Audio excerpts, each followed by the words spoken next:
Selain itu, pembukaan lahan dan pengolahan tanah dengan menggunakan peralatan berat juga akan mengakibatkan tanah menjadi padat, sehingga akan mengurangi kemampuan tanah dalam mengabsorpsi air. Kondisi ini tentu saja akan menurunkan kemampuan infiltrasi dan permeabilitas tanah. Penurunan kemampuan infiltrasi dan permeabilitas tanah akan meningkatkan laju aliran permukaan tanah atau runoff. Hal ini akan mengakibatkan terjadinya erosi tanah.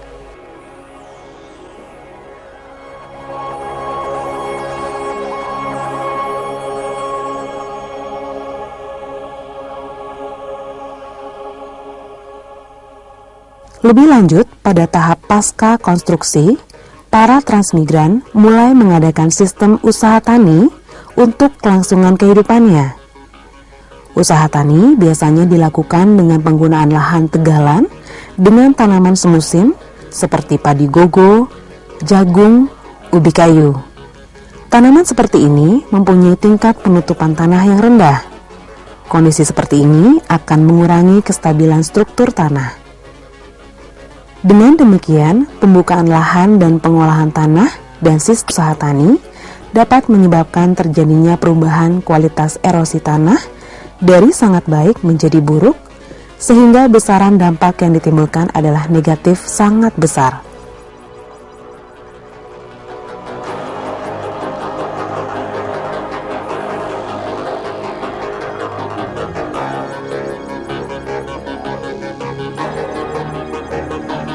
Dampak erosi tanah tidak saja dapat mengakibatkan merosotnya tingkat kesuburan tanah dan produktivitas lahan, melainkan juga mengurangi pendapatan dan kesejahteraan transmigran. Bahkan, erosi tanah juga akan mengakibatkan pendangkalan dan pencemaran badan air.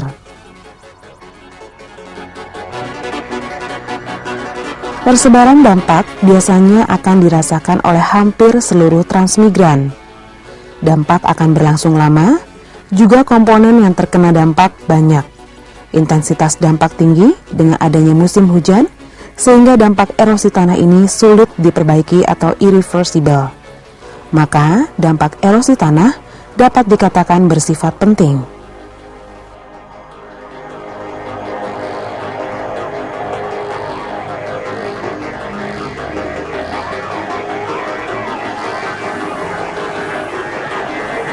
Dampak negatif lain yang muncul akibat pembukaan lahan dan pengolahan tanah transmigrasi adalah menurunnya tingkat kesuburan tanah.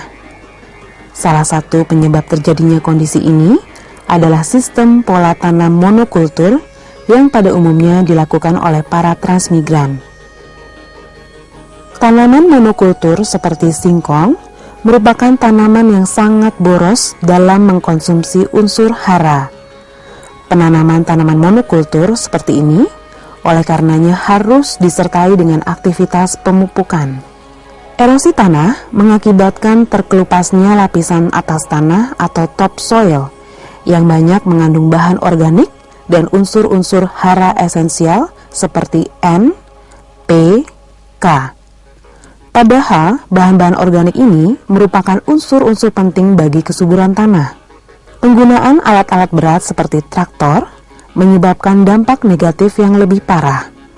Traktor akan menghilangkan lapisan atas tanah dan mengangkat lapisan bawah tanah yang miskin unsur hara ke permukaan tanah.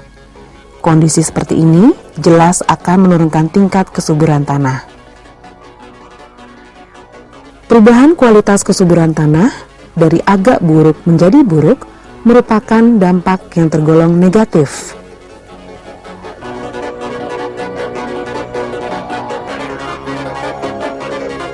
Dampak negatif berupa menurunnya tingkat kesuburan tanah akan meluas ke seluruh wilayah transmigrasi dan akan dirasakan oleh seluruh transmigran. Apabila hal ini tidak diimbangi dengan pembinaan sistem usaha tani, maka dampak kesuburan tanah ini akan berlangsung lama dan kondisi yang memprihatinkan seperti ini, baik langsung maupun tidak langsung, akan berdampak terhadap menurunnya tingkat pendapatan dan kesejahteraan transmigran. Komponen lingkungan yang terkena dampak meliputi sosial ekonomi dan budaya, sehingga dampak kesuburan tanah ini menjadi bersifat penting.